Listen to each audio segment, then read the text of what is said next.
Subscribe कीजिए the silent screen को, bell icon press करना ना भूलें। एक छोटे से गांव के बाहर एक पुराना रेलवे स्टेशन था, जिसके बारे में लोग कहते थे कि रात 11 बजे के बाद वहां कोई ट्रेन नहीं रुकती और जो भी उस समय वहां अकेला मिलता है वो अगली सुबह कभी पहले जैसा नहीं रहता। उस रात आसमान पूरी तरह काला था। हल्की हल्की धुंध स्टेशन के प्लेटफॉर्म पर फैल रही थी। स्टेशन की टिमटिमाती लाइटें बार बार बंद होकर फिर जल रही थी, जैसे कोई उन्हें जानबूझकर रोक रहा हो। आरव अपने हाथ में एक छोटा बैग लिए स्टेशन पर पहुंचा। उसकी आखिरी ट्रेन छूटने ही वाली थी। आसपास दूर दूर तक कोई भी इंसान नहीं था, सिर्फ हवा की आवाज और लोहे की पटरियों की चरमराहट। आरव ने धीरे से कहा, लगता है मैं सही जगह आ गया हूं। तभी अचानक पुराने लाउडस्पीकर से आवाज आई, प्लेटफॉर्म नंबर 3 पर आखिरी ट्रेन आ रही है। आरव चौंक गया।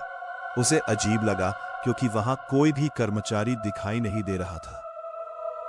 उसने चारों तरफ देखा, लेकिन स्टेशन पूरी तरह खाली था। वो प्लेटफॉर्म 3 की तरफ बढ़ा। जैसे जैसे वो आगे बढ़ रहा था, धुंध और ज्यादा गहरी होती जा रही थी और फिर उसे दूर कुछ लोग खड़े दिखाई दिए, लेकिन वे बिल्कुल स्थिर थे, जैसे पत्थर की मूर्तियां। आरव थोड़ा डर गया, लेकिन उसने खुद को संभाला और आगे बढ़ता रहा।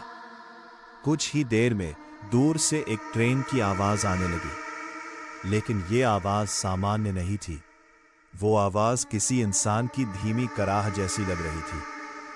धीरे धीरे एक काली पुरानी ट्रेन प्लेटफॉर्म पर आकर रुकी। उसकी खिड़कियों से हल्की लाल रोशनी झलक रही थी। दरवाजा अपने आप क्रीक की आवाज के साथ खुल गया। आरव ठिठक गया। उसका दिल तेजी से धड़कने लगा। उसने झांककर अंदर देखा और उसे लगा कि उसकी सांस रुक गई है। ट्रेन के अंदर कई लोग बैठे थे, लेकिन उनमें से कोई भी हिल नहीं रहा था। उनकी आंखें खुली थी, लेकिन उनमें कोई जान नहीं थी। जैसे वे सो नहीं रहे थे, बल्कि कुछ और ही थे।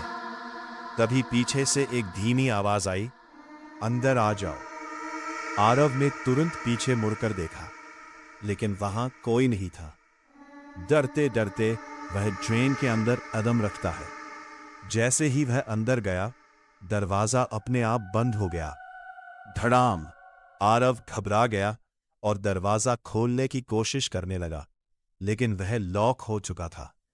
ट्रेन धीरे धीरे चलने लगी, लेकिन बाहर की दुनिया अब पूरी तरह गायब हो चुकी थी। खिड़कियों के बाहर सिर्फ काली धुंध थी। तभी उसके पास बैठे एक यात्री ने धीरे से सिर घुमाया। उसकी आंखें पूरी तरह काली थीं। उसने बहुत धीमी आवाज में कहा, तू भी अब यहां हमेशा रहेगा। आरव पीछे हट गया। उसके आसपास बैठे सभी यात्री अब उसकी तरफ देख रहे थे। अचानक पूरी ट्रेन में तेज हवा चलने लगी। लाइटें टिमटिमाने लगी और एक भयानक चीख पूरे डिब्बे में गूंज उठी। आरव ने अपनी आंखें बंद कर ली और फिर सब कुछ अचानक शांत हो गया। अगली सुबह स्टेशन मास्टर आया, लेकिन स्टेशन पूरी तरह खाली था। सिर्फ एक पुरानी खबर मिली, आखिरी ट्रेन आज भी नहीं आई और एक और यात्री गायब है। और उस स्टेशन पर आज भी लोग कहते हैं, रात 11 बजे के बाद अगर तुम प्लेटफॉर्म 3 पर जाओ तो कभी भी ट्रेन की आवाज पर भरोसा मत करना, क्योंकि वो ट्रेन तुम्हें कहीं वापस नहीं छोड़ती।